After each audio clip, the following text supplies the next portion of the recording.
do record the webinars. So just so you're aware, if you're uncomfortable with the recording, we are being recorded.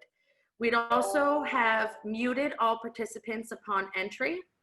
So we want to make sure that everybody stays muted throughout the presentation and to turn your cameras off so we can fully focus on our speaker tonight.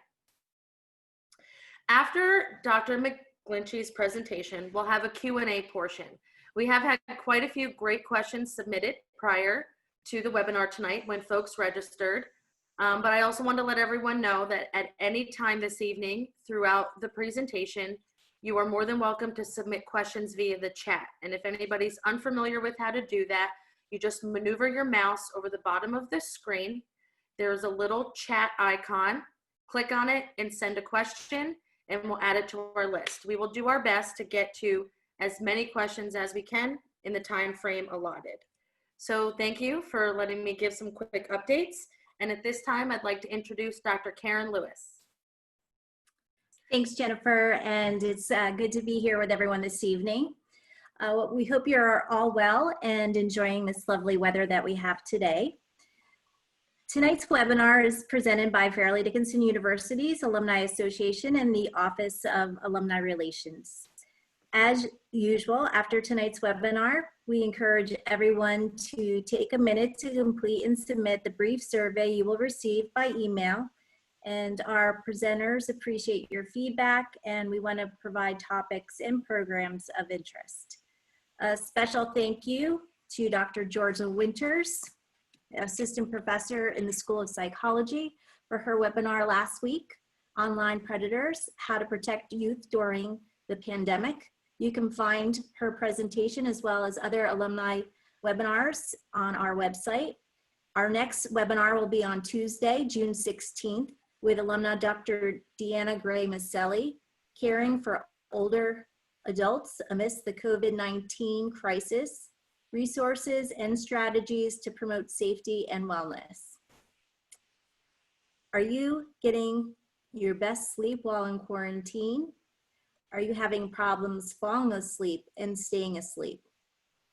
If so, we are fortunate to have Dr. Eleanor McGlinchey, Assistant Professor in FDU's School of Psychology, with us this evening to discuss tips for a good night's sleep during the pandemic. Dr. McGlinchey is a clinical psychologist and assistant professor in the School of Psychology at FDU, where she directs research of health, emotions, and sleep treatments lab. Dr. McGlinchey's current approach to studying sleep is in the context of anxiety and depression. Her work seeks to improve treatments for individuals with these types of mood disorders to provide more rest to individuals who are deprived of quality sleep. I am pleased to present Dr. McGlinchey as we explore ways to get a better night's rest during the pandemic and beyond. Dr. McGlinchey, the Zoom camera is all yours. Great, thank you for that nice introduction, and thank you for having me to talk about my absolute favorite topic in the world.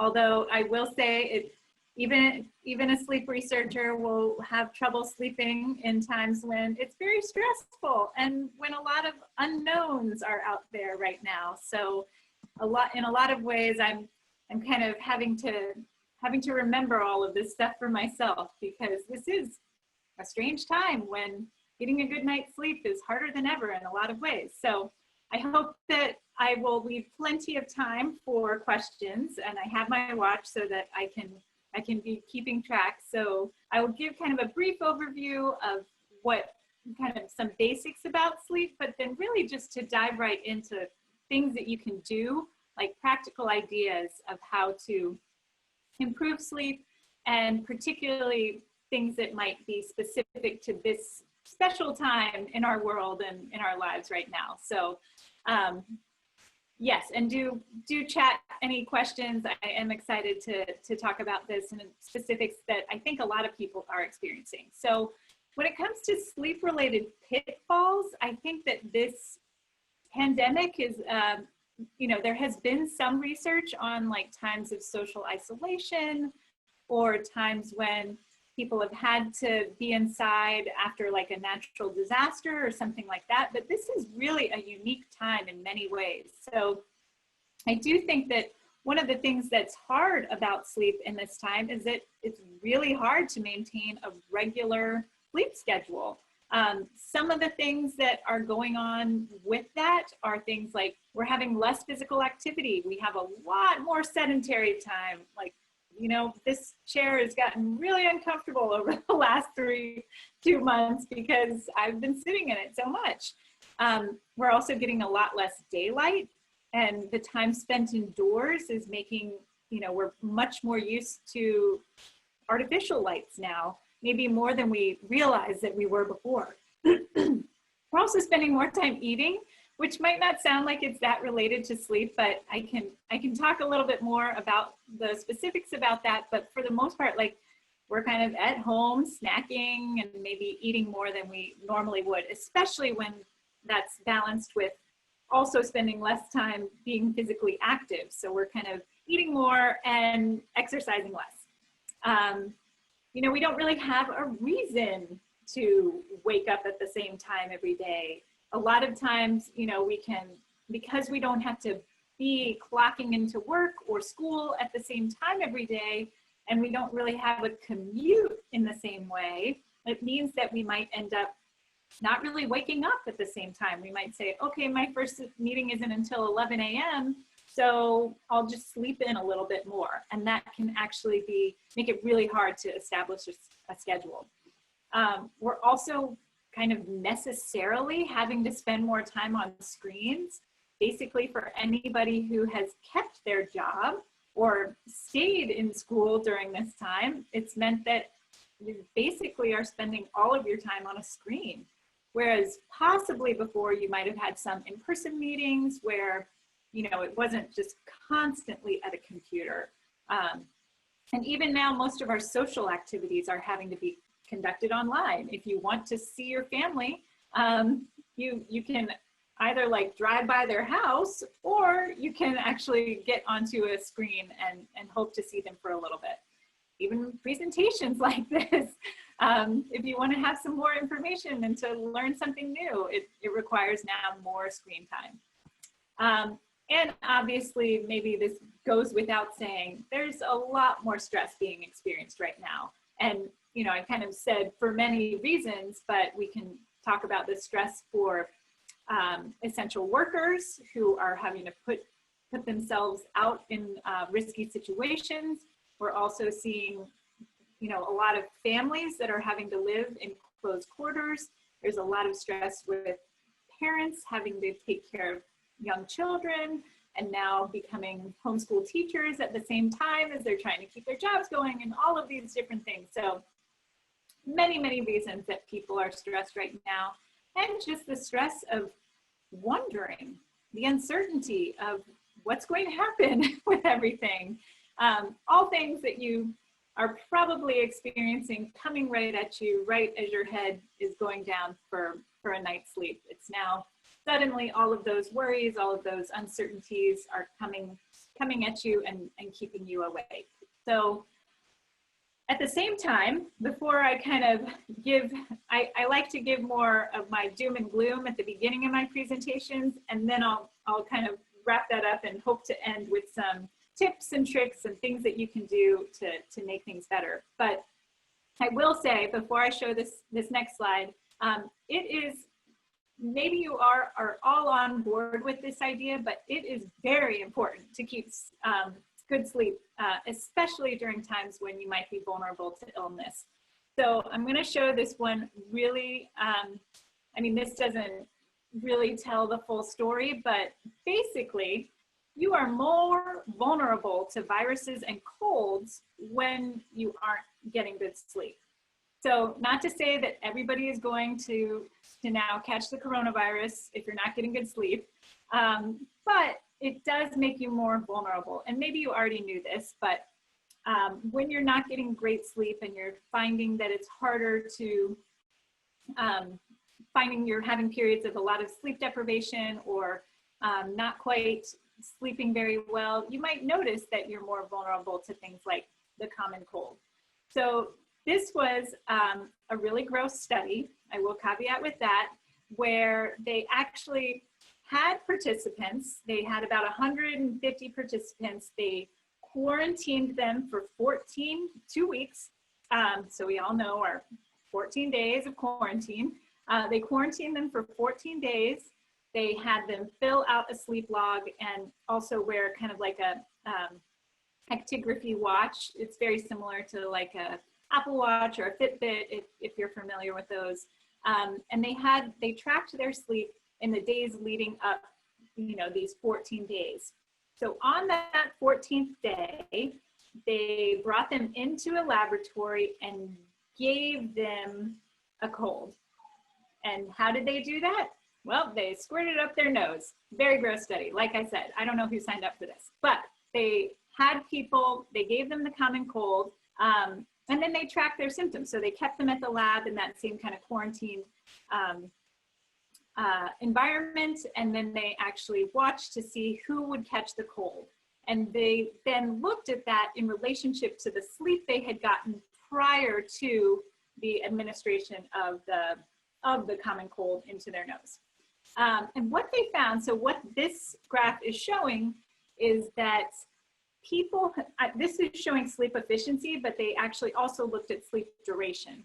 But sleep efficiency is the idea of how much time are you actually sleeping when you are in bed.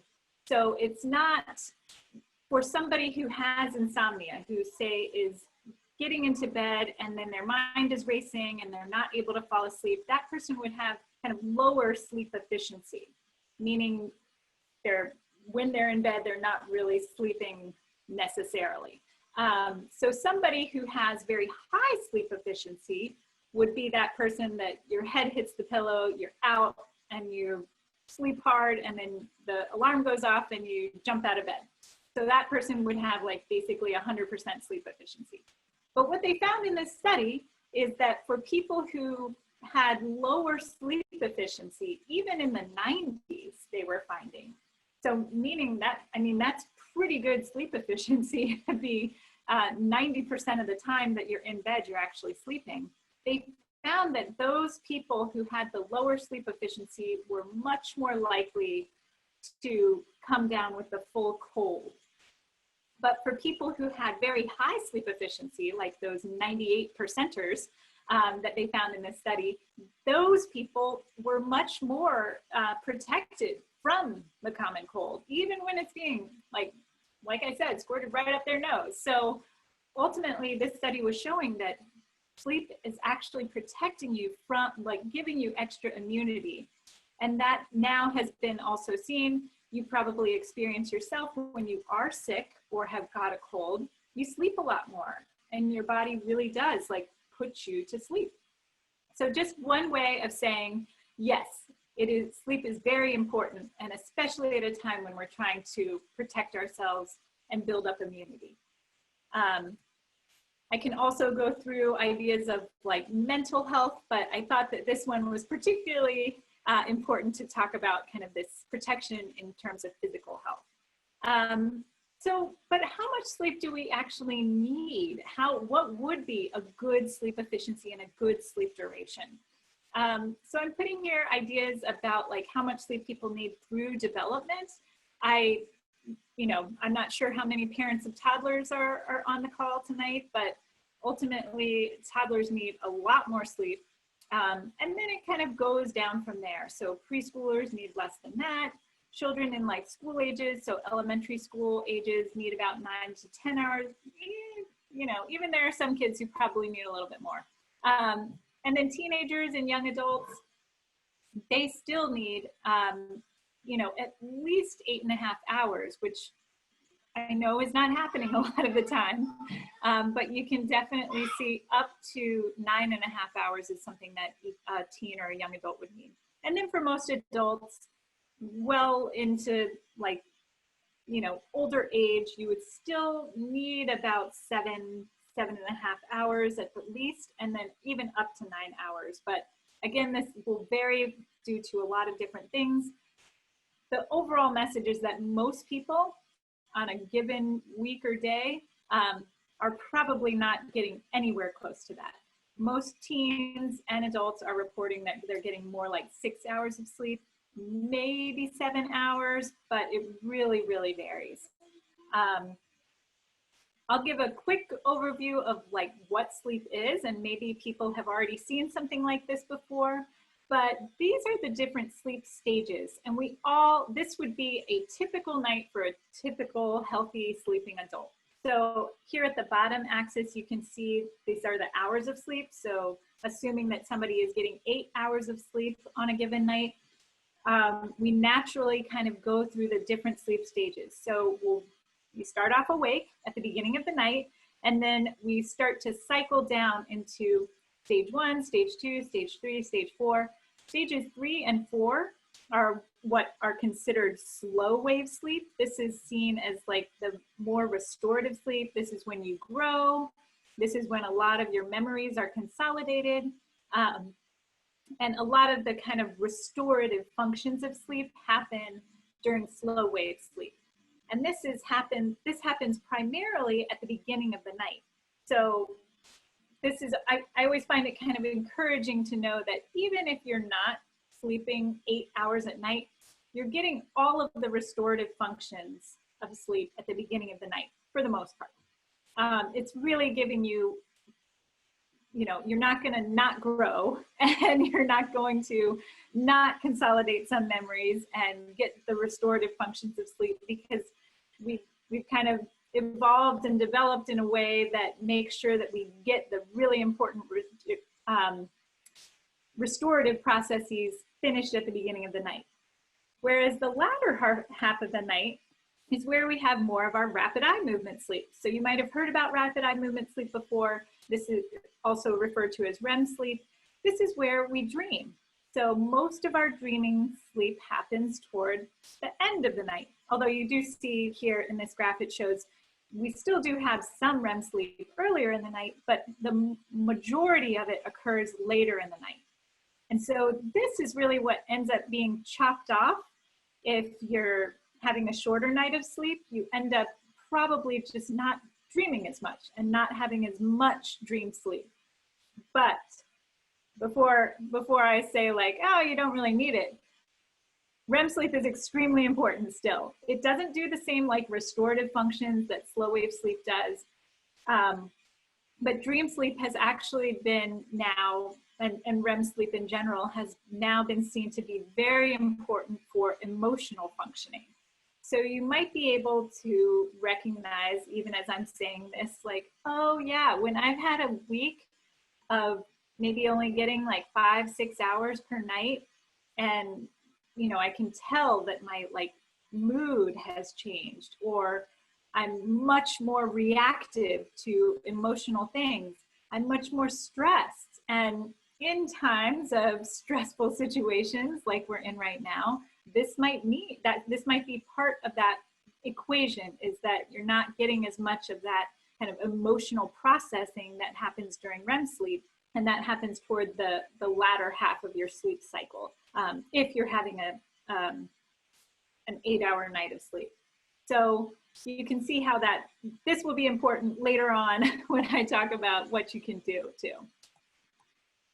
Okay, so sleep schedules. So I've kind of talked about like the basics of sleep and the different stages that are important, but it's also really important to make sure you're keeping a regular sleep schedule. So why might that be? I've talked about like why duration is important, but actually timing in some ways is just as important. So even if you're getting 8 hours a night, which, and that that's kind of as much as you need, you might still be waking up feeling like, why am I so tired? Well, one reason is because we're in a pandemic and it's very stressful. The other reason is it could be that you're shifting your schedules constantly. So, saying that, oh, hey, I don't have an appointment or a meeting until 11 a.m., I'll just sleep in some more. That might actually not be helping you, and it might not actually be getting you extra sleep that you need. Whereas, the next night, then you're like, oh, I felt really tired tonight, so I'm just going to go to bed at 9 p.m. And then you find that you're still waking up, at your normal wake time. And now things have just gotten all messed up with your schedule. It's kind of like you're switching time zones constantly. So if anybody, I know we're not traveling as much as we used to, but ultimately, if you've ever experienced something like jet lag, that's the experience that your body is going through when you're shifting schedules constantly. And even just a half hour, an hour shift can really kind of make it hard for your brain to know what time it is and what time am I supposed to be waking up. So all this to say that both duration and timing are important. And why is that? Well, this is kind of a semi-complicated graph, but ultimately it's to say that there are, all of our sleep is regulated by two processes. And the two processes are, they're correlated, like they go together, but they are independent. So on the one hand, I'm showing here process S and process C. So process C is the circadian process. So it's the 24-hour rhythms that we all have. So on a normal healthy schedule, you might be waking up at 7 a.m. And then your circadian alertness, that's what this is showing, will start to go up, and it kind of peaks around like early morning, like 11 a.m., noon. That might be where you're feeling like the most energy. And then it starts to kind of go down a little bit. And actually I added here this little green wave here, because it does kind of peak around noon. Then you take a little dip, and if you've ever noticed that like post-lunch dip in your energy, that's part of the circadian process. It's very normal to have like a peak of energy around noon, or a little before that, and then to kind of have a little bit of a valley in some ways where your energy kind of goes down and you feel that kind of post-lunch sleepiness or tiredness that then will kind of dissipate around dinner time, like your evening commute, you're not as tired as you were at like 3 p.m. And then it goes down again to be able to help you to fall asleep at night. At the same time, you're also having process S, which is the homeostatic sleep pressure. So the longer you're awake, the more sleep pressure you're going to have.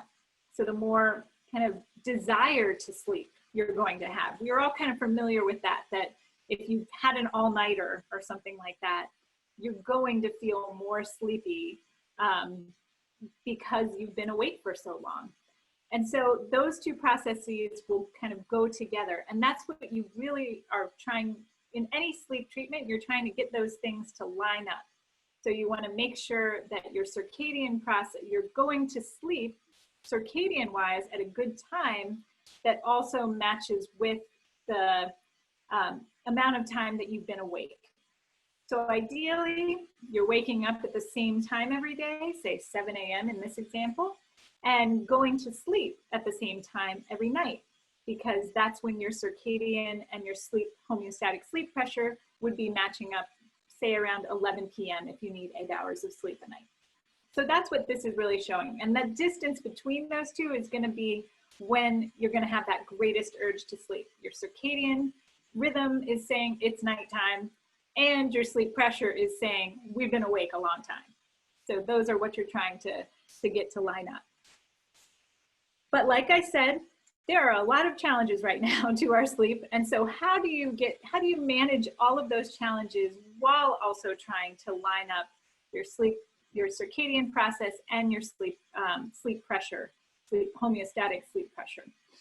Like I said, things like inconsistent sleep-wake times, having that lack of morning routine makes it harder to say, I'm still gonna wake up at 7 a.m. or whatever my normal wake time is. I'm also, that post-lunch sleepiness that I might feel, maybe now I'll actually go and take a nap. And that I'm actually not against naps at all, but if you're taking naps in the middle of the day, especially like later in the day, it can make it much, much harder to fall asleep at night because you've basically gotten rid of all your sleep pressure if you're taking a long nap in the middle of the day. Spending time in bed during the day, this is another one that can make it hard for your brain to know, like, am I sleeping or am I just being awake in bed right now? Or am I doing work? Or am I, watching a movie or whatever it might be? Also, we tend to oversleep more when we can. And so then that means that like, oh, whoops, I stayed up and watched way too many Netflix shows in a row. And now I'm super sleepy. So I'll just sleep in the next day. And that can then obviously have a cascade effect in terms of your circadian rhythm, but also in terms of your sleep pressure as well. Also, stress and worries. If we're finding that we're getting into bed and that all of our worries come flooding toward us, no amount of circadian or sleep pressure will be able to override that, depending on how sleepy you are. Use of electronics late at night, now that we're on screens and, sun is setting, might be a good time to put computers and screens away, but of course we're not. We'll do meetings at night. We'll spend time with family over Zoom at night. And so that then makes it harder when those bright lights are in our eyes, basically at night, kind of confusing parts of our circadian rhythm as well. And then obviously the late night and inconsistent bedtimes that I spoke of already. Okay, so what can you do? You've probably already heard the term sleep hygiene, so I won't go too much into this, but this is all part of a way to say there are certain sleep habits that can help anyone. We can all benefit from engaging in these both at the night and during the day. So I'm going to go through a few nighttime sleep hygiene tricks and a few daytime ones. But really prioritizing sleep hygiene is a way, especially during this time, it's a way to help us regulate our moods, help us maintain focus and actually be able to learn and attend to things we're doing during the day. It will protect our physical health and wellness, like I mentioned the gross virus study. It will help you address current problems so that you can actually regulate some of your internal clock. And also hopefully that it will facilitate transitioning back to school and work and regular schedules after some of the restrictions are lifted as well. Okay, so some nighttime sleep hygiene tricks. This might already be obvious, and I know that it's sometimes a hard pill to swallow, but limit light exposure, especially around bedtime. So if you can avoid very bright lights or smartphones or other electronics right before bed and at least 30 minutes before bed, it will do a world of difference. And that's even if you have the kind of filters on your phone or filters on your computer. It actually is still the light plus the kind of arousal that you get from like working on a computer are both making it harder to fall asleep. So if you can limit that at least 30 minutes before bed, that will help. Also engaging in calming activities around bedtime, like having a bedtime routine. I know we're all adults here, but there's something to that, like why we give kids a bedtime routine where you brush teeth and take a shower, and then read books, not on a screen. Those are all things that can help anybody. Make sure to keep your bedroom quiet and comfortable as best you can. Sometimes we live in loud areas, especially if you're in the city or something like that, or you live beside a train station or any number of things. But even just having like a fan or other white noise machine to help drown out loud noises can be very helpful. One note on that though, I have heard, it's very common that people will like play music or, play the radio or something like that. But actually if that can end up disrupting your sleep. So if you're playing music or something with words where people are talking, it will actually keep your brain active. So it might be that you do fall asleep, but you won't go into very deep stages of sleep until the talking or the music goes off. Keep your bedroom cool. I said here, like at least below 75 degrees, but really it's actually more ideal to be more like 65 degrees if you can. It helps kind of trigger some of that circadian biology so that it actually tells your body, okay, time to shut down. And then try to go to bed at the same time each night, and don't base it, like I said, on next day activities, because that's gonna make it harder actually to keep that circadian rhythm in a good rhythm. Okay, so daytime activities. How do you keep up sleep hygiene during the day? Wake up at the same time every day, even on those unscheduled days, which I know is so hard. And like when I've worked with teens or even, you know, college age students, this is a really hard one to follow. And I'm so guilty of it when I was in college. Of course, I would wake up whenever I had class, but it really does make a big difference. You technically should be able to wake up without an alarm clock.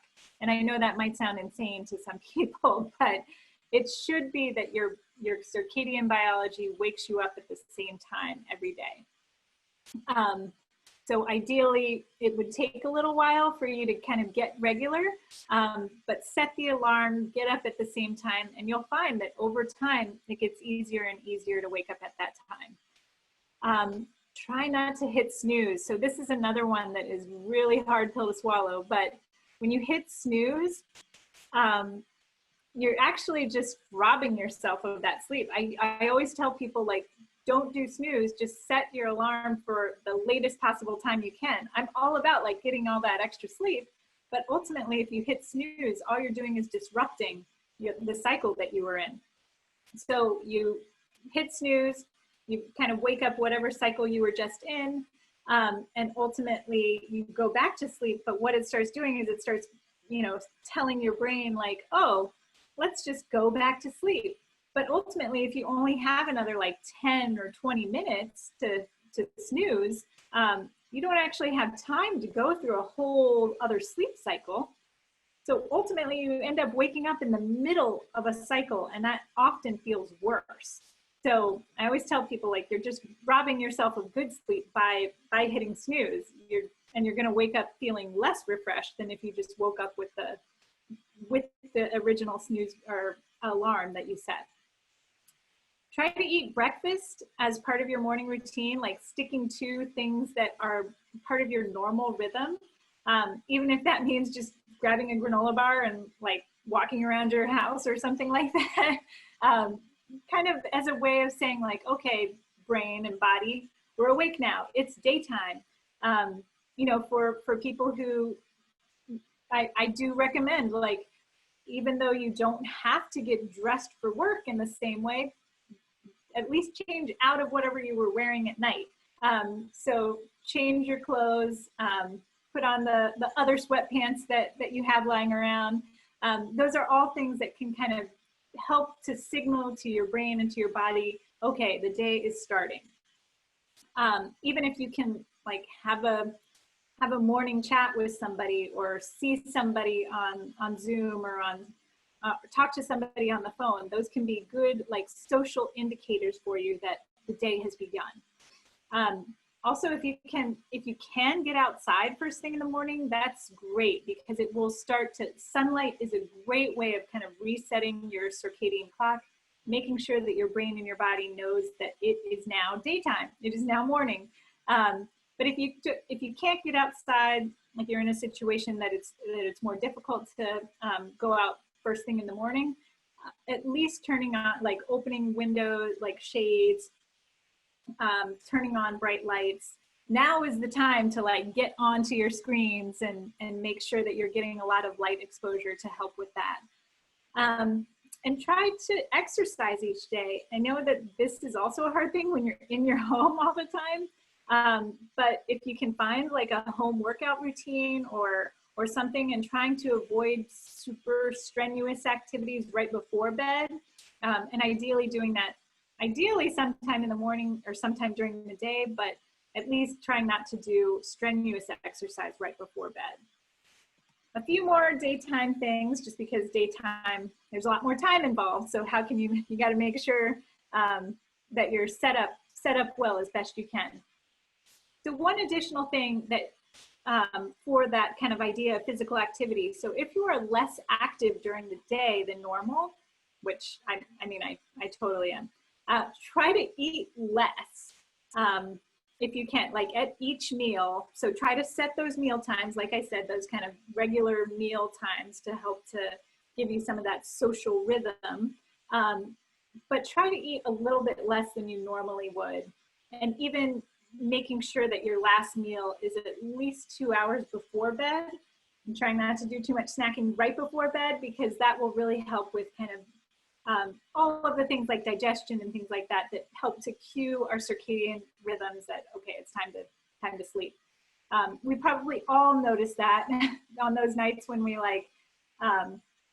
when we used to go to restaurants. Remember that? That was great. We would go to restaurants and eat a big heavy meal, and it was so nice, but then you just feel really like you probably didn't sleep well that night because you just had a lot of heavy food still in your system. But now we're kind of snacking all day, and so ultimately we still have all that heavy food in our system. So if you can really try to reduce some of that during this time, you might find that you're getting better quality sleep. And if you do need a nap, try to take a nap earlier in the day if you can, and try to keep it short. Like 20-30 minutes will not have a major effect on that sleep pressure that I was talking about earlier. So making sure that you can actually just take a short nap.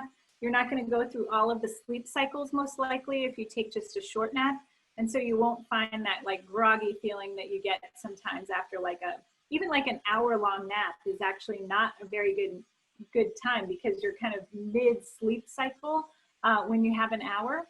But if you only do like 20-30 minutes, you're probably only getting into those lighter stages of sleep, but it's enough to give you a little boost of energy without taking off too much sleep pressure, so that it's more difficult to fall asleep at night.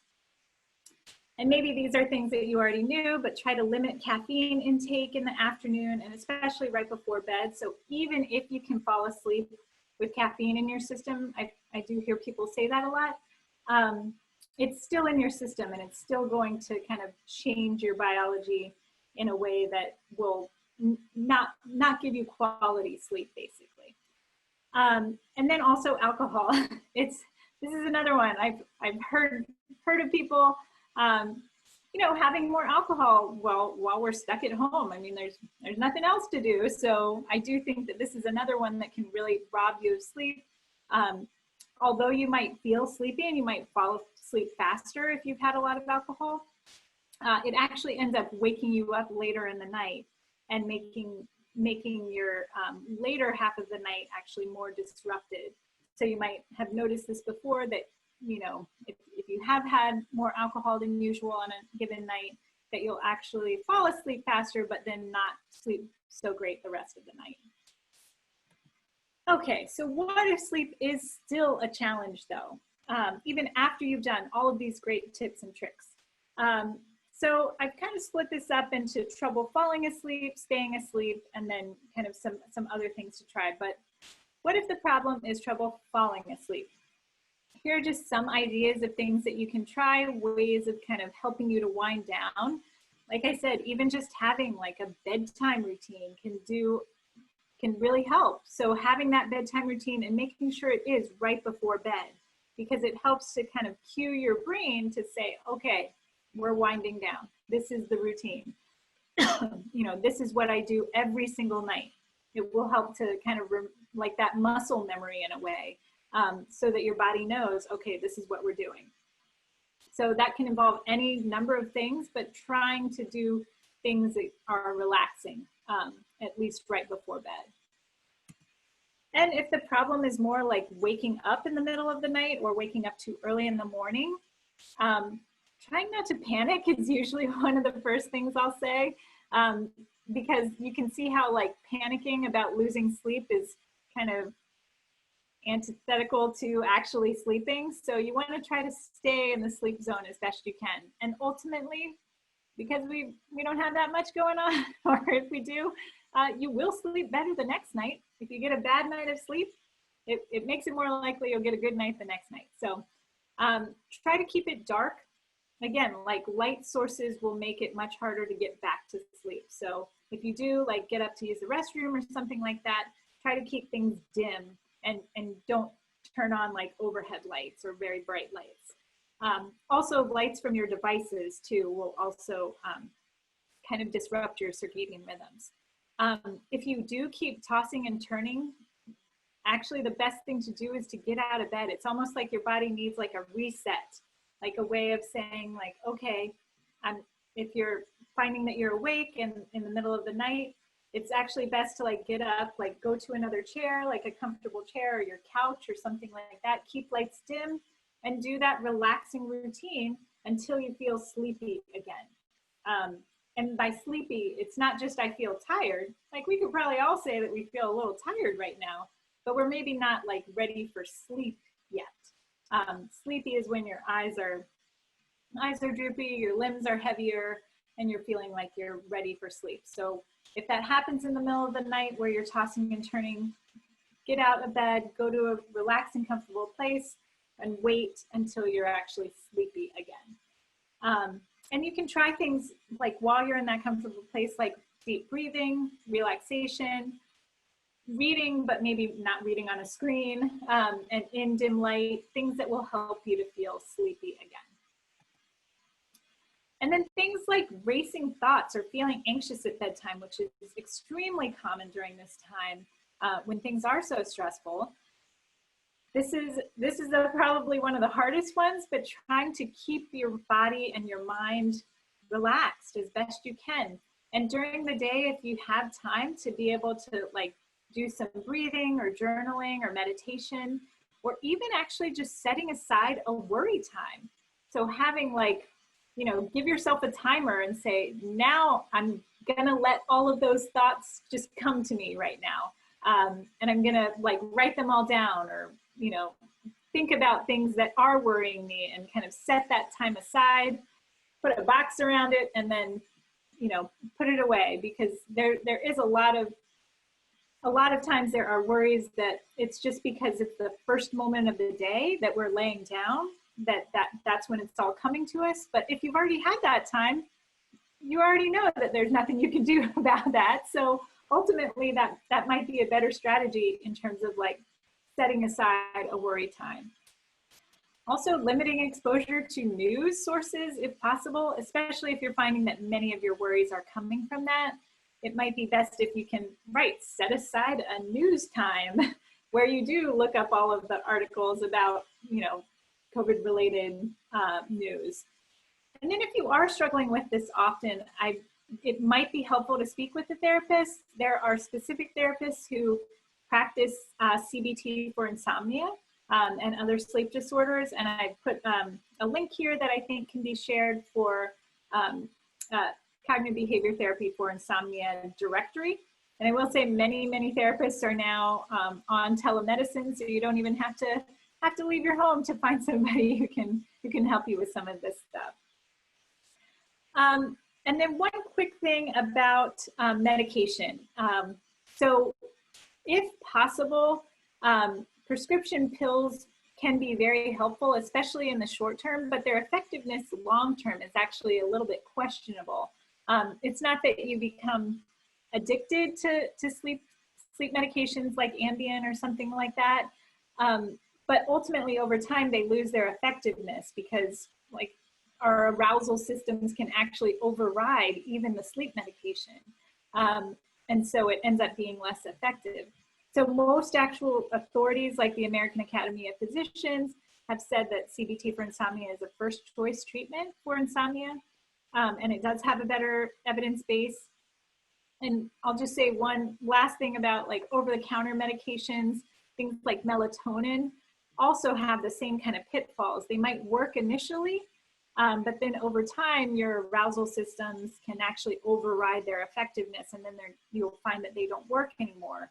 And also for things like melatonin, like CBD oils, things like that, they actually, the way they work is they just produce what you already have in your body at a higher level. And so it will kind of help to regulate for a little bit, but then your body adjusts because you kind of put all this melatonin into it.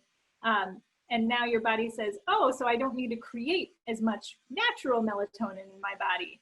And then you'll start to find that it becomes less effective over time. So all to say, like, there might be other things that you might want to try before trying medications. And ultimately, changing behaviors and things like that might have a better long-term effect. I put some additional resources and links that I think can be shared with folks in the webinar here. So I do think there's a lot of great information that's out there. There's also a lot of bad information out there. So if you can try to find ones that are like from the National Sleep Foundation or the Sleep Research Society, there's some great resources about how to cope with sleep difficulties, especially during the pandemic. So thank you very much. I have my contact information on here. It's pretty easy, elm@fdu.edu, if anybody has any questions about anything. And I am happy to answer questions right now as well. Thank you. Thank you, Dr. McGlinchey. What an very informative presentation there, especially as it pertains to sleep. We got a ton of questions. I know we had a ton submitted previously, and there were quite a few submitted during chat. So just to let everybody know, we're probably not going to get to all the questions tonight, but we're going to do the best we can. So one of the questions comes from both chat and the questions submitted earlier, because it seemed to be a reoccurring theme: melatonin. So a lot of people had several different questions about melatonin. Is it safe to take melatonin? What dosages? Not that you're, a prescriber, but yeah, it's over the counter though. So yeah, I got to know about it. Melatonin questions. So if you want to share some insight on your thoughts on melatonin and how it can help sleep. Yes. So melatonin, I'm glad this was asked, because I didn't leave enough time to really give my whole spiel on melatonin. But melatonin is actually a timekeeper. So when we were talking about process S and process C, it really only acts on process C. All it does is tell your body it is nighttime.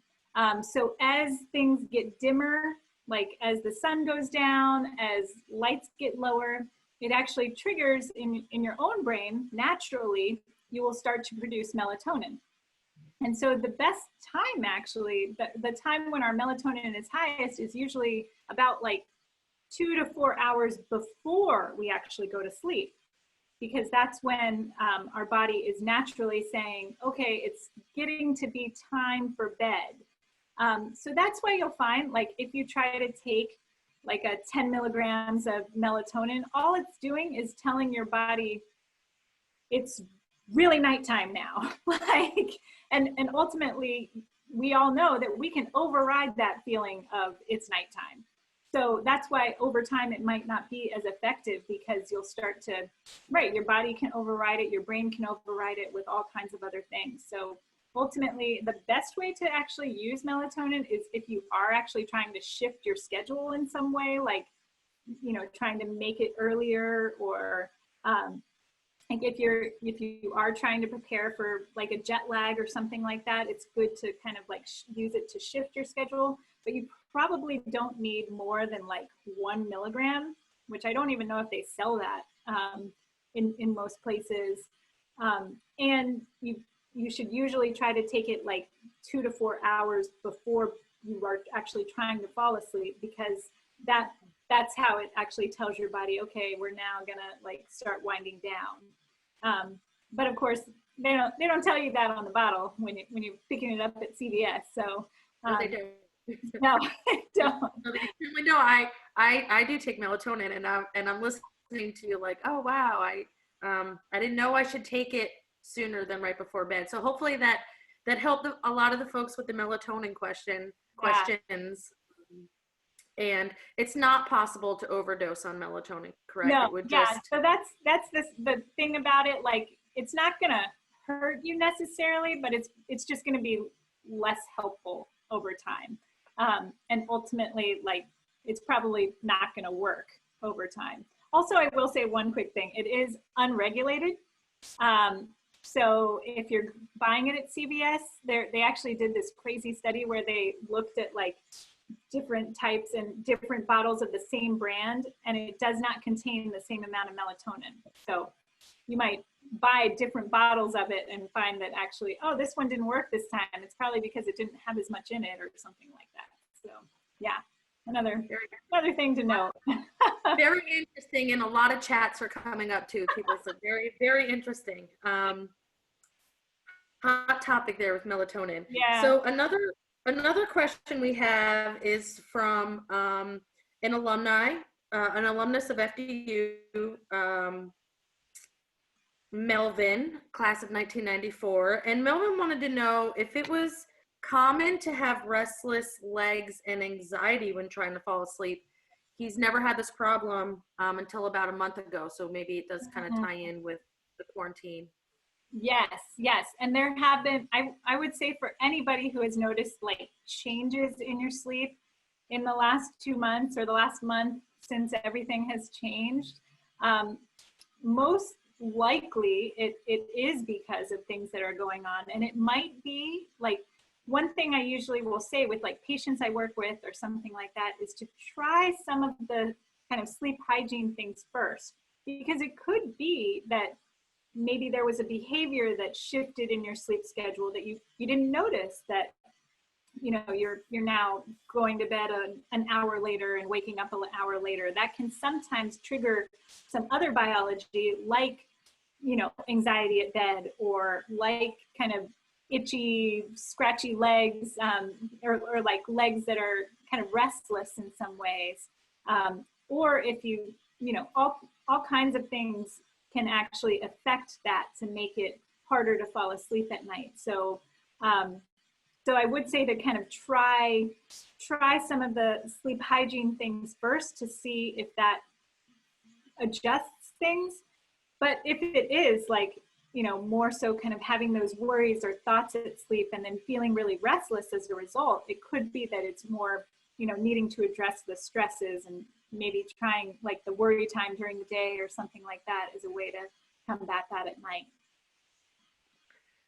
Also, a very interesting topic here. So another question that there was a common theme from. So this came from several people in a little bit different style, but basically turning it all off and the concept of being able to shut off the thoughts of the day and everything.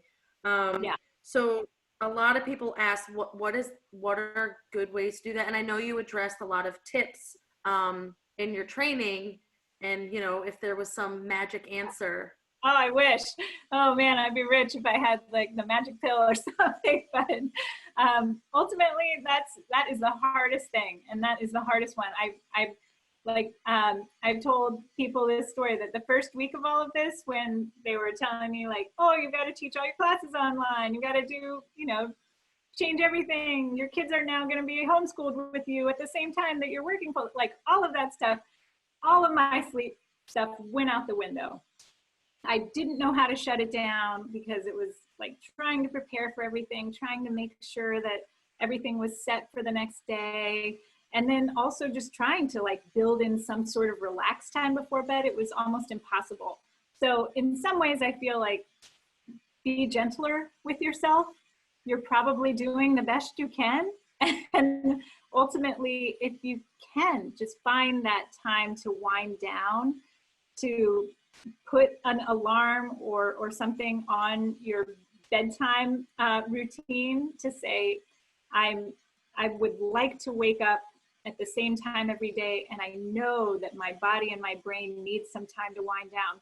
And in some ways, it's like, is it better to do the wind down in your bed feeling restless and like, why am I not falling asleep, versus like trying to do it a little bit earlier and hopefully falling asleep a tiny bit faster by kind of doing something, even doing something like light stretching or yoga, or like, having some time to read a book for enjoyment, like pleasure, rather than like having to read something that you have to read for work or school. It can make a big difference to just like take that, 20, 30 minutes to say, okay, this is a dedicated time of, I'm going to brush my teeth, wash my face, and, you know, read something for pleasure for just a little bit. Thank you. And again, that's like, you know, and it may be different for everybody, right? Right, right. So one of the things you talked with in the chat was some people use some maybe videos or people coaching them to sleep. There's a lot of things out there. Someone wanted to know, what about just calming sounds or playing calming sounds or white noise? Yeah. Does that help or deter? Yes. No, it's something like white noise or like, you know, kind of rhythmic type sounds, ones that don't have anything unique in them. So that's the problem when it's like, you know, radio or like music, because those, there are unique parts of in those sounds that will kind of wake you up a little bit or kind of leave you in lighter stages of sleep for longer. But things like white noise or kind of like fans or rhythmic sounds can be really great for sleep. They can kind of, you know, help you to feel calmer, basically, and give you that sense of calm. And maybe that could help the folks with the questions on how to shut and turn it off. Turn things down. Yeah. Turn off the thoughts and everything going on throughout the day. Yeah. So we probably have time for maybe 1 or 2 more questions. And I thought this one was an interesting one. It was from Lane on our chat. And Lane wanted to know, is there an impact, good or bad, on taking a shower or a bath before bed? Good. It's good to take like a warmish, like I would say don't use the like cold shower or cold bath, because that can actually be somewhat arousing. But like a warm shower or bath as part of your kind of wind down routine is a great way to kind of calm your body, give your body some idea that, okay, we're winding down. And if it feels good and kind of helps you to relax, definitely go for it. I agree. I'm a shower at night help me sleep person, if you know, with all the tricks of the trade. So let's see. Another question came in. You again talked in your presentation about the different stages of sleep. And I think this question came in twice, so I figured we should touch on it. How much of each stage do you recommend? Or is there So that's the actual beauty of sleep. Your body will get you what you need. So ultimately, like, you might notice this, and I didn't really get to talk too much about this, but if you have a week where you're like only getting 6 hours of sleep a night, and you know that you're sleep deprived, probably by the like 5th or 6th day, your body will actually like go ahead and start with REM sleep, which I said earlier, you usually get at the later half of the night.